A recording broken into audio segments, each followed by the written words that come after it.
بسم اللہ الرحمن الرحیم نحمدہ ونصلی علی رسولہ الکریم اما بعد۔ محترم بھائیوں، بزرگوں اور دوستوں، اللہ کے فضل و کرم سے ہم نے آج دوسرا جو پارہ تھا اس کو مکمل بھی کیا اور تیسرے پارے کا آدھا یعنی تقریباً 2.5 پارے آج ہمارے ہو چکے ہیں، لیکن چونکہ آج ہماری دوسری تراویح ہے اس لیے ہم تفسیر بھی صرف دوسرے پارے کی سنیں گے۔ دوسرا جو پارہ شروع ہوتا ہے میرے محترم بزرگوں، پہلی آیت میں اللہ فرماتے ہیں سَيَقُولُ السُّفَهَاءُ مِنَ النَّاسِ مَا وَلَّاهُمْ عَنْ قِبْلَتِهِمُ الَّتِي كَانُوا عَلَيْهَا۔ یہ جو آیتیں ہیں یہ کیوں نازل ہوئی، اس کا شان نزول کیا ہے؟ اللہ کے نبی صلی اللہ علیہ وسلم مکے سے ہجرت کر کے جب مدینہ منورہ تشریف لے گئے، ساتھی ادھر آ جاؤ بھائی، دیکھو درمیان میں ادھر جگہ خالی ہے، تھوڑا سا آگے آ جاؤ تو پیچھے سے آنے والے ساتھیوں کو آسانی رہے گی۔ مکے سے جب ہجرت کر کے مدینہ تشریف لے گئے تو مدینہ منورہ میں 16 یا 17 مہینے اللہ کے حبیب صلی اللہ علیہ وسلم مسجد اقصی یعنی بیت المقدس کی طرف چہرہ کر کے نماز پڑھایا کرتے تھے۔ 16 اور 17 مہینوں کے بعد اللہ تبارک و تعالی کی طرف سے حکم نازل ہوا اور قرآن میں آیت نازل ہوئی قد نرى تقلب وجهك في السماء فلنولينك قبلة ترضاها فولی وجهك شطر المسجد الحرام، یعنی اللہ نے کہا اے میرے پیارے حبیب، ہم یہ دیکھ رہے ہیں کہ آپ بار بار اپنی نظروں کو آسمان کی طرف اٹھاتے ہیں اس امید پر کہ اللہ تبارک و تعالی بیت اللہ کو قبلہ بنانے کا حکم دیں گے۔ تو اللہ نے حکم دے دیا قد نرى تقلب وجهك في السماء فلنولينك قبلة ترضاها فولی وجهك شطر المسجد الحرام، اپنے چہرے کو مسجد اقصی سے مسجد حرام کی طرف پھیر دو۔ اللہ کے پیارے حبیب صلی اللہ علیہ وسلم عصر کی نماز پڑھا رہے تھے اور مدینہ منورہ کے اندر آج بھی وہ مسجد موجود ہے جس مسجد کو مسجد قبلتین کہا جاتا ہے۔ الحمدللہ مجھے اور بہت سارے لوگ جو حج اور عمرے کے لیے جاتے ہیں شاید انہوں نے بھی اس مسجد کی زیارت بھی کی ہوں گی اور وہاں پہ 2 رکعت تحیۃ الوضو اور تحیۃ المسجد کی نماز بھی ادا کی ہوگی۔ تو مدینہ منورہ میں آج بھی وہ مسجد ہے۔ اللہ کے نبی نے نماز کی حالت میں اپنے چہرے کو مسجد اقصی سے مسجد حرام کی طرف پھیر دیا۔ اب اس کے بعد جو یہودی تھے وہ اللہ کے نبی صلی اللہ علیہ وسلم کے پیٹھ پیچھے ان کی برائیاں بیان کرنے لگے، تو قرآن نے ان کو بے وقوف کہا ہے۔ یہ جو پہلا جملہ ہے دوسرے پارے کا سَيَقُولُ السُّفَهَاءُ مِنَ النَّاسِ، یہ بے وقوف لوگ ہیں جو یہ کہہ رہے ہیں اور کہتے رہیں گے، تو ایسے لوگوں کی تم باتوں پہ دھیان مت دو۔ عن قبلتہم التی کانوا علیہا، اللہ نے فرمایا قل، ان کو جواب دو، قل للہ المشرق والمغرب یہدی من یشاء الی صراط مستقیم، مشرق ہو چاہے مغرب ہو اللہ ہر جگہ پر موجود ہے۔ چاہے مشرق کی طرف چہرہ کر کے نماز پڑھو یا مغرب کی طرف، اللہ ہر جگہ موجود ہے اور جس کو چاہتے ہیں اسی کو سیدھے راستے کی اللہ تبارک و تعالی ہدایت عطا فرماتے ہیں۔ اب اس کے بعد ہم اگلے پیج پر جاتے ہیں۔ اللہ نے آیت نازل کی الذین آتیناہم الکتاب یعرفونہ کما یعرفون ابناءہم، اے محمد صلی اللہ علیہ وسلم یہ اہل کتاب، مشرکین اور اہل کتاب دونوں کے بیچ کا فرق سمجھو۔ مکہ مکرمہ میں جو لوگ تھے اللہ کے نبی کی مخالفت کرنے والے وہ مشرک تھے، یعنی بتوں کی پرستش کرنے والے، لیکن مدینہ میں اللہ کے نبی کی مخالفت کرنے والے جو تھے وہ اہل کتاب تھے۔ اہل کتاب یہودیوں اور نصرانیوں کو، یعنی ہمارے آج کے زمانے کے جو جیوش ہے اور جو ہمارے زمانے کے کرسچنز ہے ان لوگوں کو اہل کتاب کہا جاتا ہے۔ اس لیے کہ ان کو بھی اللہ نے آسمانی کتاب عطا فرمائی ہوئی. تو یہاں پہ اللہ نے مشرکین کا ذکر نہیں فرمایا بلکہ اہل کتاب کے بارے میں فرمایا الذین آتیناہم الکتاب یعرفونہ کما یعرفون ابناءہم. اے محمد صلی اللہ علیہ وسلم یہ جتنے اہل کتاب ہے یہ تم کو ایسے ہی پہچانتے ہیں جیسے اپنے بیٹوں کو پہچانتے ہیں. ایک آدمی کا بیٹا اگر وہ اسکول میں کالج میں کہیں پہ پڑھتا ہے وہاں پہ 500,000 اسٹوڈنٹس ہیں, ان کے درمیان میں اگر کسی کا بیٹا بیٹھا ہوا ہے مجھے بتاؤ باپ اپنے بیٹے کو پہچانے گا یا نہیں پہچانے گا؟ ارے بھائی بولو نا. بالکل پہچانے گا. تو اللہ نے فرمایا اے محمد صلی اللہ علیہ وسلم ویسے ہی یہ اہل کتاب تم کو بھی پہچانتے ہیں کہ تم اللہ کے سچے اور پکے نبی ہو. تمہارے اندر ساری نشانیاں ان کو نظر آتی ہے, لیکن وہ جو انکار کرتے ہیں اور گمراہ ہے وہ صرف اور صرف اپنے نفس کے کبر کی وجہ سے حق سے روکے ہوئے ہیں.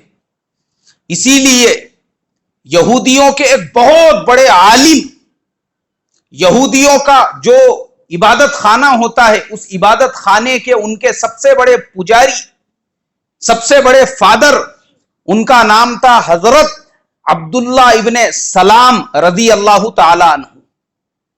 اللہ کے نبی صلی اللہ علیہ وسلم جب ہجرت کر کے مکہ سے مدینہ پہنچے یہ اللہ کے نبی کی خدمت میں آئے اور آنے کے بعد انہوں نے اللہ کے نبی سے کچھ سوالات کیے اور اللہ کے نبی کو دیکھ کر پھر ایمان میں داخل ہو گئے, مسلمان ہو گئی. اب جب یہ مسلمان ہو گئے, چونکہ آپ سوچو جب یہودیوں کا پادری, یہودیوں کا مین لیڈر اور ان کا مذہبی رہنما جب مسلمان ہو جاوے گا تو عام لوگوں کا کیا حال ہوگا. حضرت عمر فاروق رضی اللہ تعالیٰ عنہ نے ان سے پوچھا, حضرت عبداللہ ابن سلام رضی اللہ تعالیٰ عنہ سے, کہ تم کیوں مسلمان ہوئے اور تم کو محمد صلی اللہ علیہ وسلم میں ایسا کیا نظر آیا؟ حضرت عبداللہ ابن سلام رضی اللہ تعالیٰ عنہ نے فرمایا کہ عمر, ہماری کتابوں میں حضرت محمد صلی اللہ علیہ وسلم کی جتنی نشانیاں تھی وہ ساری نشانیوں کو اور محمد صلی اللہ علیہ وسلم کو یہ پوری یہودی قوم ایسے ہی جانتی ہے جیسے اپنی اولادوں کو جانتی ہے, جو قرآن میں کہا. لیکن حضرت عبداللہ ابن سلام نے کہا کہ میں محمد صلی اللہ علیہ وسلم کو اللہ کا نبی ایسے ہی جانتا ہوں جیسے میں اپنے باپ داداؤں کو جانتا تھا. اولاد نہیں کہا. انہوں نے کہا ہو سکتا ہے اولاد اپنی نہ ہو کسی اور کی بھی ہو اور انسان سمجھے کہ میری اولاد ہے, لیکن باپ دادا میں تو کوئی انسان جو ہے وہ شک نہیں کر سکتا.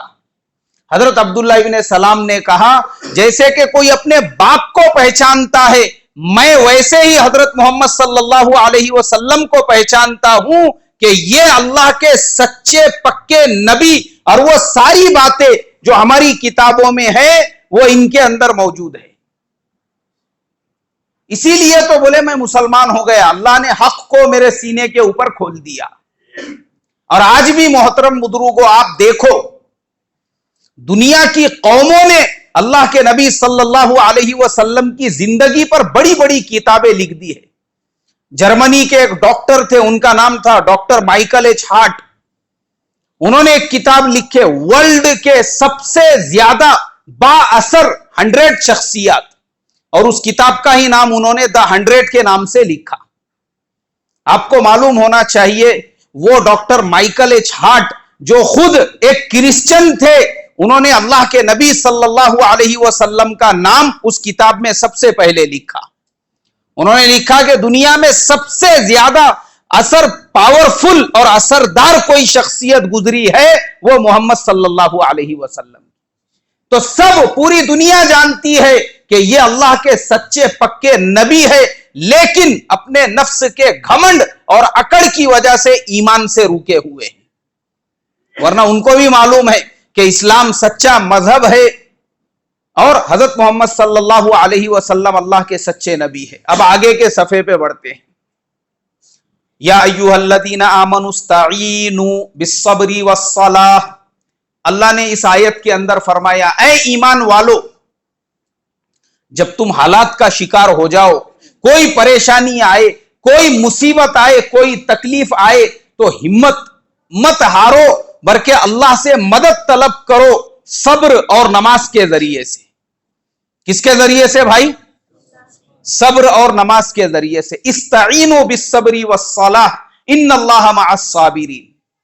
اب اس کے بعد کی جو آیت ہے وہ غزوہ بدر کے جو شہداء تھے ان کے بارے میں اللہ نے نازل کی، فرمایا وَلَا تَقُولُوا لِمَنْ يُقْتَلُوا فِي سَبِيلِ اللَّهِ اموات، جو لوگ اللہ کے راستے میں مر جاتے ہیں ان کو مردہ مت کہو، بل احیاء ولکن لا تشعرون، وہ زندے ہیں، ان کو اللہ نے شہادت کا درجہ دیا ہوا ہے جو تمہارے سمجھ میں نہیں آ رہا ہے، ہم اس کو نہیں سمجھ سکتے، تم نہیں سمجھ سکتے اس کو، تم کو اتنا شعور نہیں ہے۔ اللہ فرماتے ہیں، اسی لیے محترم بزرگوں واقعات ملتے ہیں کتابوں کے اندر۔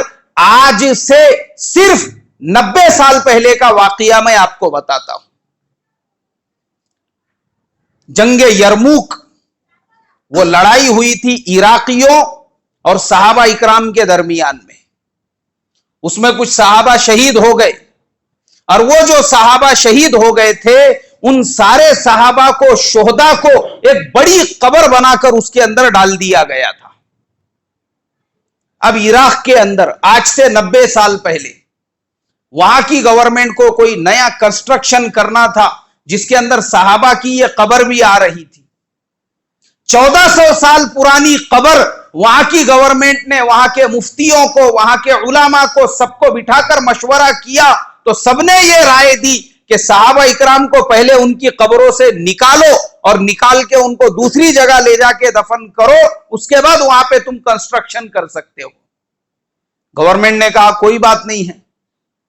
اب گورنمنٹ نے اس زمانے میں، کیونکہ کیمرے وغیرہ تب تک آ چکے تھے، ٹیکنالوجی آ گئی تھی، تو کیمرے وغیرہ سارے رپورٹرز وہاں پہ موجود، ان کی موجودگی میں جنگ یرموک کے جو شہداء تھے ان صحابہ اکرام کی قبروں کو کھولا گیا۔ محترم بزرگوں سن کے حیرت ہوں گی، 1400 سال پہلے جن صحابہ کو جس طریقے سے دفن کیا گیا تھا وہ اپنی قبروں میں ویسے ہی موجود تھے۔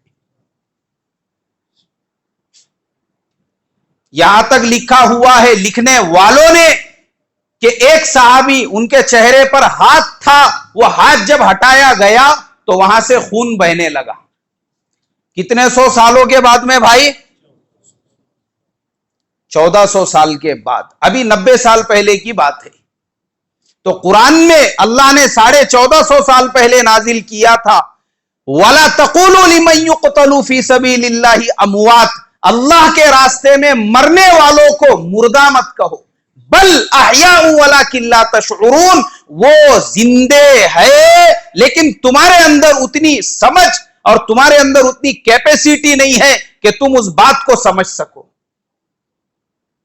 ہمارے اندر ابھی اتنی میچورٹی نہیں ہے، اس کے لیے ہم کو وہ چیز سمجھ میں نہیں آتی۔ تو دیکھو یہ اللہ کے نبی کا جو کلام ہے اس کا معجزہ، 1450 سال پہلے جو آیت نازل کی، 90 سال پہلے وہ آنکھوں سے نظر آ گیا۔ اس کے بعد اب اگلی آیت، کیونکہ جلدی جلدی لینا پڑے گا ورنہ کل ایک ہی آیت کے اندر ہماری پوری تفسیر ہو گئی۔ بعد میں بہت سارے لوگوں نے کہا کہ بھئی باقی کا پارا تو ویسی رہ گیا، بولے وہ پہلے صفحے میں ہی جو ہے تفسیر ہو گئی تھی۔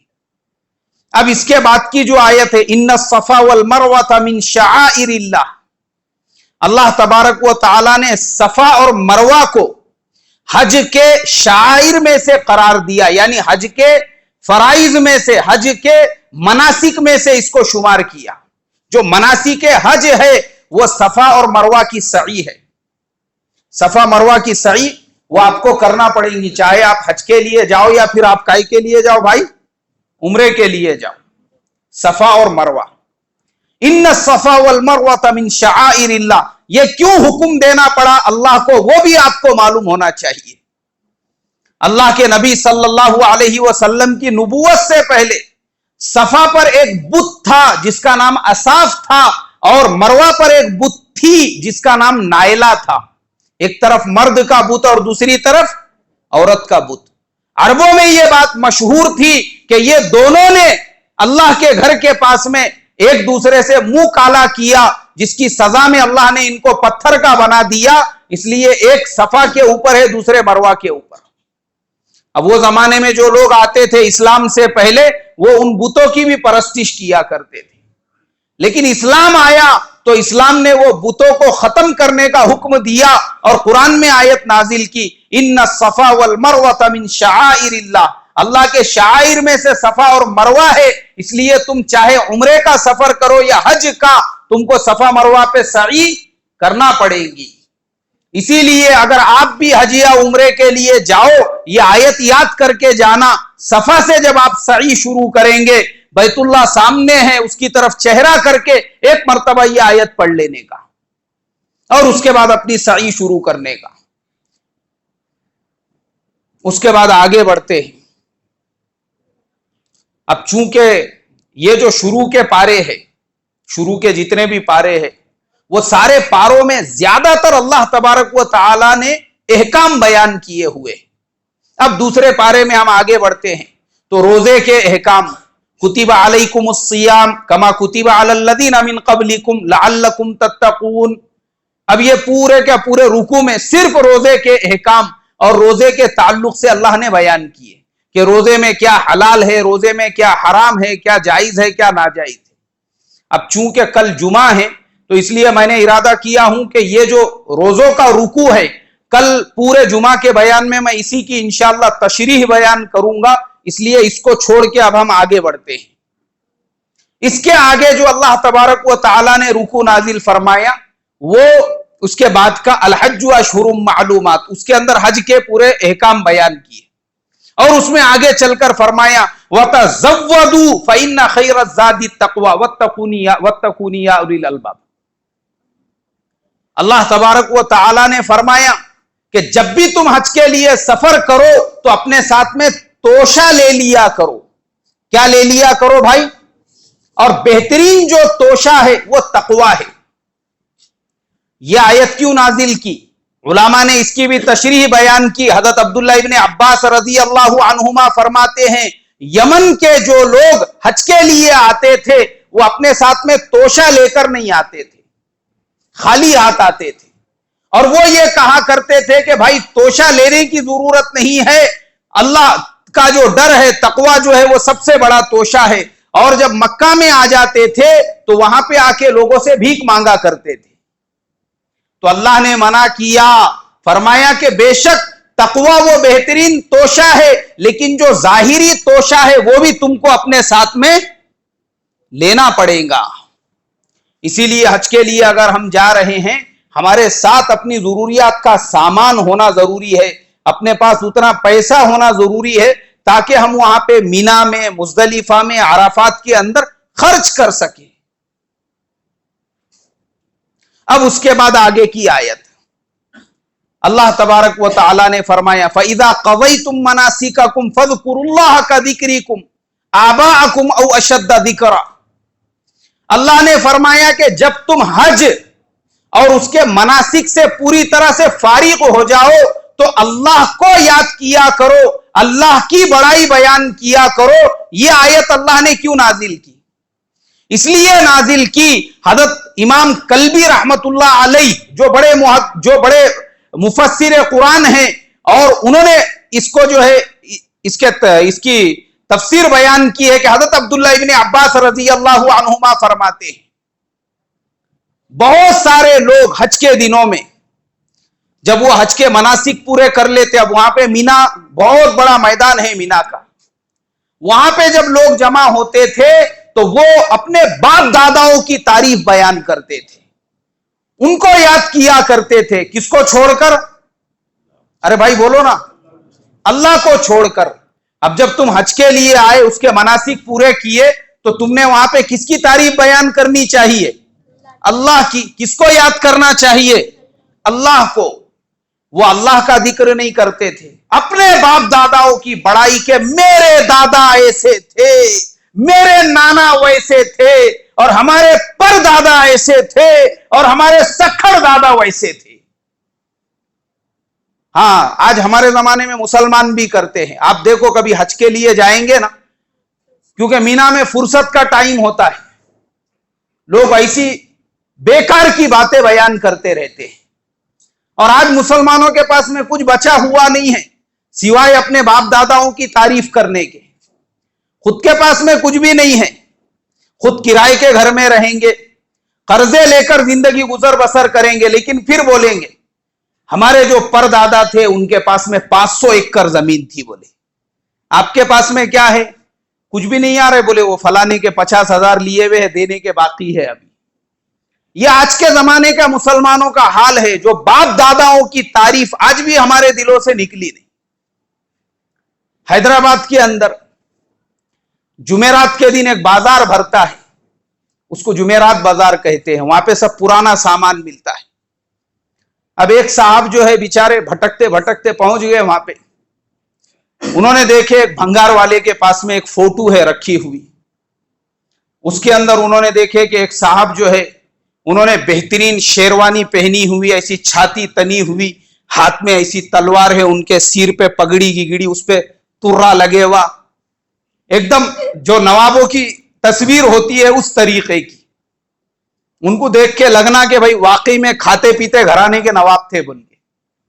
اس نے بولا یار فوٹو اچھی ہے. بولے بھنگار والے کو بولا, بولے بھائی صاحب یہ کتنے کی تصویر ہے؟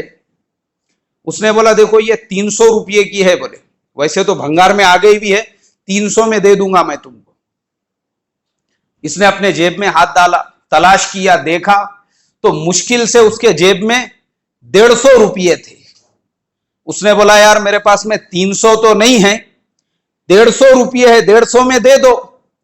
150 میں نہیں آتی. بولے آخری 200 روپئے دو اور لے کے چلے جاؤ. اس نے بولا دیکھو 50 کم پڑ رہے, میں دوسرے باری میں دے دوں گا, کوئی ہمارے پاس میں گنجائش نہیں. بولے بھائی ہم اگلے بازار کو آئیں گے, نہیں آئیں گے, 200 دو لے کے جاؤ, نہیں تو ہٹ جاؤ. بولے بازو سے. وہ بیچارہ 150 روپیہ ہاتھ میں لے کے بہت دیر تک سوچتا رہا, یار 50 روپیہ رہتے نا یہ بہترین تصویر میں اپنے گھر پہ لے کے چل جاتا تھا. بولے اب 2 مہینے کے بعد اس کے ایک دوست کے گھر پہ دعوت تھی. اب یہ اپنے دوست کے گھر پہ گیا, دعوت کے اندر جانے کے بعد اس نے دیکھا کہ جس دوست نے دعوت دی ہے اس کے دیوار کے اوپر وہی نواب صاحب کی فوٹو لگی ہوئی ہے. اب جس نے دعوت دیا تھا اس نے یہ دوست کو لے کر گیا, آئیے یہ دیکھیے بولے ہمارے سکھڑ دادا کی فوٹو ہے. دیکھو بولے ہمارے سکھڑ دادا کیسے دکھ رہے, کیسی ان کی چھاتی. ہمارے سکھڑ دادا جو ہے وہ پورے علاقے کے نواب شمار ہوتے تھے. بولے دیکھے ہمارے دادا کیسے ہے. تو یہ جو تھا جس کو بتا رہے تھے اس نے بولا ہونا یار, بولے سالا 50 روپیہ کم پڑ گئے, نہیں تو یہ میرے سکھڑ دادا رہتے تھے. بولے مسئلہ ہو گیا. بولے یار وہاں پہ 50 روپیہ کم پڑ گئے. بولے یار میرے کو, نہیں تو یہ میرے گھر پہ رہتی تھی فوٹو اور یہ میرے سکھڑ دادا رہتے تھے. بولے تو یہ ہمارے زمانے کے مسلمانوں کا حال ہے. تو ہمارا جو حال ہے یہ سیم اللہ کے نبی سے پہلے جو مشرکین مکہ تھے اور نئے نئے لوگ جو ایمان میں داخل ہوتے تھے ان کا بھی حال تھا. تو قرآن نے ان کو روکا, ارے تم اپنے باپ داداؤں کی بڑائی اور ان کی تعریف مت بیان کرو, بلکہ کس کی تعریف بیان کرو؟ اللہ کی تعریف بیان کرو. اس کے بعد آگے بڑھتے ہیں. وَمِنَ النَّاسِ مَن يَشْرِي نَفْسَهُ ابْتِغَاءَ مَرْضَاتِ اللَّهِ, اللہ کو راضی کرنے کے لیے اپنے آپ کو جس نے بیچ دیا, اللہ نے اس کی تعریف بیان کی کہ وہ کون ہے جس نے خود کو بیچ دیا. کس کو راضی کرنے کے لیے؟ بولو بھائی, اللہ کو. وہ کون تھے؟ وہ تھے حضرت صہیب رومی رضی اللہ تعالیٰ عنہ, جن کی شان میں یہ آیت نازل ہوئی. مکے سے ہجرت کے لیے نکلے مدینے کی طرف, تو مکے کے بڑے بڑے قریش کے سرداروں نے روک دیے ان کو, تم مکہ چھوڑ کے نہیں جا سکتے. بولے ارے بھائی کیوں نہیں جا سکتا؟ نہیں جا سکتے. بولے تم. انہوں نے کہا ٹھیک ہے ایک کام کرو, دیکھو میں تم کو بتاتا ہوں, میں اگر تیر چلانے پہ آ جاؤں تو جب تک میری سانس میں سانس ہے میں تیر سے تمہارا مقابلہ کروں گا.